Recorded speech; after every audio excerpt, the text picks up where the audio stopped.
Teacher আসি। আচ্ছা আচ্ছা, ঠিক আছে। ফার্স্ট ওইখানে সেন্টেন্সটা হচ্ছে, আজ আমাদের স্কুলে একটি বিজ্ঞান মেলার আয়োজন করা হয়। ভালো করে খেয়াল করবে, আজ আমাদের স্কুলে বিজ্ঞান মেলার আয়োজন করা হয়। সো আমরা টাইমিংটা সবসময় আগে লিখে ফেলি। সো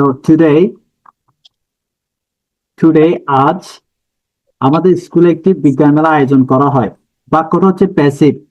আয়োজন করাটা হচ্ছে এখানে কাজ। কে আয়োজন করে? স্কুল কর্তৃপক্ষ বা স্টুডেন্টরা, শিক্ষার্থীরা বা শিক্ষকেরা কারা আয়োজন করতেছে সে কিন্তু সাবজেক্টে নাই, এর জন্য বাক্যটা প্যাসিভ। কিন্তু কি আয়োজন করা হয় সেটা আছে। এটাকে আমরা সাবজেক্ট হিসেবে ধরবো। A science science fair. Science fair মানে বিজ্ঞান মেলা। বিজ্ঞান মেলা। আর সায়েন্স ফেয়ার একটি বিজ্ঞান মেলার আয়োজন করা হয়। তাহলে সায়েন্স ফেয়ার একটা বিজ্ঞান মেলা যেহেতু বলছে, তাহলে ইজ হবে। Science fair is arranged. অ্যারেঞ্জও লিখতে পারেন অথবা অর্গানাইজডও লিখতে পারেন। তো আমরা অ্যারেঞ্জ লিখি। এখানে V3 ফর্ম লিখতে হবে। অ্যারেঞ্জের V3 ফর্ম লিখছি arranged. Okay, today a science fair is arranged. আজকে একটা বিজ্ঞান মেলার আয়োজন করা হয়। কোথায় আয়োজন করা হয়? In our school. In our school, আমাদের বিদ্যালয়ে। ইন আওয়ার, যেহেতু আয়োজনটা বাইরে নয়, স্কুলের আশেপাশে নয়, এই জন্য আমরা ইন আওয়ার স্কুল লিখলাম। ওকে, তাহলে today a science fair is arranged in our school. এখন যদি আমি কথাটা এভাবে বলি, আজকে একটা অনুষ্ঠান আয়োজন করা হয় আমাদের অফিসে, এটা কিভাবে বলবো? আজকে একটা অনুষ্ঠান। অনুষ্ঠান বলতে প্রোগ্রাম। প্রোগ্রাম। তাহলে এটা যদি বলি আমি, আজকে একটা অনুষ্ঠান আমাদের অফিসে আয়োজন করা হয়, এই কথাটা কিভাবে বলবো?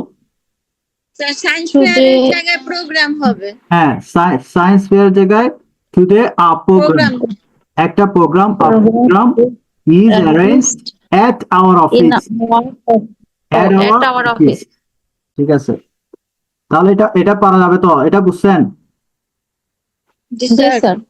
ওকে, এরপরে বলতেছে যে আমি সকালে সময় মতো স্কুলে পৌঁছাই। এখানে এটা বাক্যটা অ্যাক্টিভ। তাহলে সাবজেক্ট হচ্ছে আমি, আই। সাবজেক্ট হচ্ছে আমি, আই। পৌঁছাই মানে অ্যারাইভ, এটা প্রেজেন্টের বাক্য। আই অ্যারাইভ, আমি পৌঁছাই। অথবা আপনি লিখতে পারেন আই রিচ। আই রিচ, আমি পৌঁছাই। কোথায় পৌঁছাই? এট স্কুল, স্কুলে। সে টাইমলি হবে না। হ্যাঁ, টাইমলি হবে না, না সময় মতো। লিখতেছি, ওটা লিখবো। আমি পৌঁছাই, যেহেতু পৌঁছাই বলছে, পৌঁছায় কোথায়? পৌঁছায়, পৌঁছানোর জায়গাটাকে আগে আমরা নিলাম। আই রিচ অথবা আই অ্যারাইভ এট স্কুল, স্কুলে পৌঁছাই সময় মতো, অন টাইম। অন টাইম, সময় মতো আমি স্কুলে পৌঁছাই। তাহলে আই অ্যারাইভ অথবা I reach at school on time. এখানে একটা কথা হচ্ছে সকালে। স্যার অন দা টাইম দিতে পারবো না, নাকি অন টাইমে হবে শুধু? অন টাইম, স্যার টাইমের অন আগে দা হবে না, কারণ টাইমটা তো আনকাউন্টেবল নাউন। টাইমের আগে দা ইউজ করবো না। On sir time. বাক্যটা প্লিজ, বাক্যটা আবার বলেন। আচ্ছা, এখানে এখানে একটা টাইম আছে সকালে। সকালটা আমরা আগে লিখে ফেলি, এটা লিখি না এখানে। In the morning.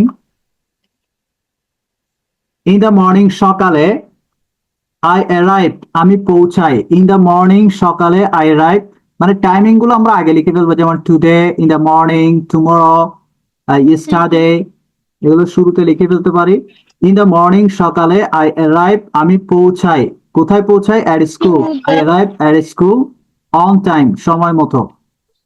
ঠিক আছে, in the morning I arrive at school on time. এটা বুঝছেন? তাহলে কি লিখলাম? ইন দা মর্নিং, সকালে। I arrive at school on time. আমি স্যার এখানে যে টুডে যেটা আছে, টুডে কি আপনার সায়েন্সের পরে, যেমন science science fair, a science fair is organized. A science fair is organized. Organize দিলে তো হবে, তাই না স্যার? হ্যাঁ, হবে হবে। ওকে, অ্যারেঞ্জটা হবে অর্গানাইজড হবে। অর্গানাইজ ইন দ্য স্কুল, এভাবে হয় না নাকি? টুডেটা লাস্টে দিবেন। না, মাঝখানে যেমন টুডে জায়গায় যদি টুডের সাথে একটা এস ব্যবহার করা হয়, বললাম তো, অর্গানাইজেবল টুডেস। টুডে এগুলো অ্যাডভার্ব, তো টাইমিং এটা অ্যাডভার্ব, এটা সময় ইন্ডিকেট করতেছে। এটা আপনি শেষেও দিতে পারেন, শুরুতেও দিতে পারেন, অথবা এন্ডিং এর এখানেও দিতে পারেন। আর science fair is arrange today in our school, টুডেটা কোথায় বসালে খুব স্মুথলি আপনি বলতে পারেন টুডে আচ্ছা। Science fair is arrange in our school, অথবা সায়েন্স যদি fair is sir arrange today in our school, অথবা শেষের দিকে হ্যাঁ, দিতে পারেন আর science fair is arrange in our school today. তো আচ্ছা টুডে যদি আমরা শুরুতে টুডে দিতে যদি পারেন। এটা কোনো সমস্যা না, এটা বসাতে পারবেন, প্রবলেম নেই। টুডে যদি আমি মানে মাঝখানে বসাই, যেমন science fair is organised today's, মানে এই যে টুডেস, এখানে যে যদি টুডের পরে সাথে ফুল স্টপ দিয়ে যদি এস জয়েন করতে হবে নাকি? টুডেস এস যুক্ত করলে আজকের হয়ে যাবে, তখন র যুক্ত হয়ে যাবে, তখন আজকের। আমরা যদি বলি আজকের অনুষ্ঠান, তখন হবে টুডেস প্রোগ্রাম, তখন একটা এস যুক্ত করতে হবে। আজকের অনুষ্ঠান বললে টুডেস প্রোগ্রাম। তা এখানে তো আপনার আজ বলা হয়েছে না, যেমন আপনি হ্যাঁ, তো এখানে লেখছেন আজ আজ বলা হয়েছে, আমাদের। টুডে লিখবেন। আচ্ছা আজ বলা মানে হয়েছে এজন্য টুডে, আর যদি আজকের বলে টুডেস প্রোগ্রাম। এটা মানে মাঝখানে থাকলেও টুডে হবে, এস হ্যাঁ, লাগবে না? মাঝখানে থাকলে টুডে হবে, সমস্যা নাই। এটা টাইমিং। আচ্ছা আচ্ছা। অ্যাডভার্ব কোনো এফেক্ট ফেলে না সেন্টেন্সে, যেগুলো টাইমিং অ্যাডভার্ব সেটা এফেক্ট কোনো সেন্টেন্সের মধ্যে কোনো সমস্যা করে না, এটা লেখা যায়। এটা না লিখলেও আপনার ভুল হবে না। আচ্ছা আচ্ছা, তাহলে in the morning I arrive at school on time, এটা ফ্রি কোশ্চেন। জি স্যার। ওকে, তারপরে বলতেছে যে এরপর আমার বন্ধুদের সঙ্গে বিভিন্ন স্টল ঘুরে দেখি। এরপর মানে কি? After that. After that. after that after that আমি এবং আমার বন্ধুরা, বলছে না, আমার বন্ধুদের স্যার। সঙ্গে বিভিন্ন স্টল ঘুরে দেখি। তাহলে কে ঘুরে দেখে? আমি। তাহলে আমি visit visit আমি আমি দেখি। আমি দেখা মানে কি? I see. visit না see ভিজিটও বলতে পারেন, ভিজিটটা মানে ঘুরে দেখা আর কি, এটাও বলতে পারি।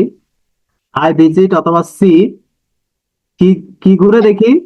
স্টল ঘুরে দেখি, দা স্টলস। বিভিন্ন many stall দা স্টলস, তা কেন হবে? কারণ স্টল গুলো নির্দিষ্ট স্কুলের, এই জন্য। আর একটা স্ট্রিক্ট করে দিব, কারণ অনেকগুলো স্টলস, এই জন্য। After that I visit the stalls, তাদের সাথে, আমার বন্ধুদের সঙ্গে, with my friends, with my and friends. দেখেন কি লিখলাম, after that I visit the stalls with my friends, এরপরে বা তারপর আমি দেখি অর্থাৎ পরিদর্শন করি দ্য স্টলস, স্টল গুলো, উইথ মাই ফ্রেন্ডস, আমার বন্ধুদের সাথে, উইথ মাই ফ্রেন্ডস, আমার বন্ধুদের সাথে। বোঝা গেছে? just stalls with এটা my একটু ফ্রি friend. করেন, নিজেরা বলে বলে ফ্রি করবেন। After that I visit the stalls with my friends, after that I visit the stalls with my friends. After that I visit the stall আর with যে পড়া দিয়েছেন এটা আমি দেখতেই পারিনি, পুরো কাজের ফাঁকে আর কি, কিছুই দেখিনি আমি না, এটা। লিখলে লিখলে আপনার ভুলটা, যেমন ম্যাডামরা যে ভুল করছো, এটা বুঝতে পারছি কোথায় কোথায় ভুল হয়েছে। একটু লিখে ফেললে 5-6 মিনিট সময়, 5 মিনিটও লাগে না, এটা তো 4-5 মিনিট, 4 মিনিট, 3-4 মিনিট লাগে আর কি, লিখে ফেললে। স্যার এটা 4 মিনিট কেমন? এটা আপনার বানাইতে হবে না, আমাদের তো সময় লাগবে। আপনার হয়তো 3-4 মিনিট লাগবে, কিন্তু আমাদের লাগবে 1 ঘন্টার মতো। হ্যাঁ ম্যাডাম, আপনার স্যার 2 মিনিট লাগবে আর আমাদের আধা ঘন্টার উপরে লাগবে। আধা ঘন্টার উপর লাগছে। আর আপনার 2 মিনিট লাগবে। আর আপনি না, যে না, অনলাইনে ক্লাসগুলি করেন, কয় মিনিটে কি বড় বড়টা লেখা ফেলেন, আমি তো দেখি। না, এই আধা ঘন্টা লাগছে ঠিক আছে, এক সময় এটা আপনার কাছে 2 মিনিট লাগছে। অনলাইনের সব ক্লাস আমার সব আছে আমার কাছে। আমার মনে হয় কি স্যার, হ্যাঁ। মানে এই 2 মাসে আমরা কতটুকুন করতে পারবো জানি না, ফের আবার 2 মাসের জন্য ভর্তি হইতে না, হবে। 2 মাসে ইনশাল্লাহ হয়ে যাবে এই জাস্ট এই তিনটাই তো, মানে আপনার আমাদের টার্গেট তো তিনটা, বিভার ফ্যাববার প্রিন্সিপাল ভার্বের 6টা নিয়ম। এইটা যদি এখন আপনি স্ট্রং করতে পারেন, এই তিনটা, হুম বাকিগুলো এই যে এখন আমরা সেন্টেন্স বড় করতেছি না, এই দেখেন এটা পুরো একটা প্যারাগ্রাফ বলতেছি আমরা, তা আপনি এটা হুম ফ্লুয়েন্টলি বলতে পারবেন তখন যখন আপনার মধ্যে সব ভার্ব গুলোর প্যাটার্নটা আপনার জানা থাকবে। আর ইংরেজির মধ্যে 3 টাইপের সেন্টেন্স ছাড়া আর কোনো টাইপ নাই, একটা হচ্ছে be verb, have verb, principal verb. তো আমরা বি হ্যাভ সম্পর্কে মোটামুটি আইডিয়া পাইছি। হ্যাভ ভার্বের আজকে প্রিন্সিপাল ভার্বের এখন আপনার প্রেজেন্ট ইনডিফিনিটে আজকে আমরা ফার্স্ট এবং প্রেজেন্ট পারফেক্ট, বাকিগুলো কিন্তু সহজ। এটা একটু কাজ বেশি বেশি আছে বলতে অ্যাজ বাই এজ এর কাজ, ডু ডাজ এর কাজ, বাকিগুলো কিন্তু সহজ, আপনারা নিজেরা বলবেন। এটা একটু ক্লিয়ার করে ফেলি। তো পরের বাক্যটা বলতেছে দেখেন, অনেক শিক্ষার্থী তাদের প্রজেক্ট উপস্থাপন করে। অনেক শিক্ষার্থী, এটা হচ্ছে অ্যাক্টিভ বাক্য। কারা উপস্থাপন করে? অনেক শিক্ষার্থী। অনেক শিক্ষার্থী মানে কি?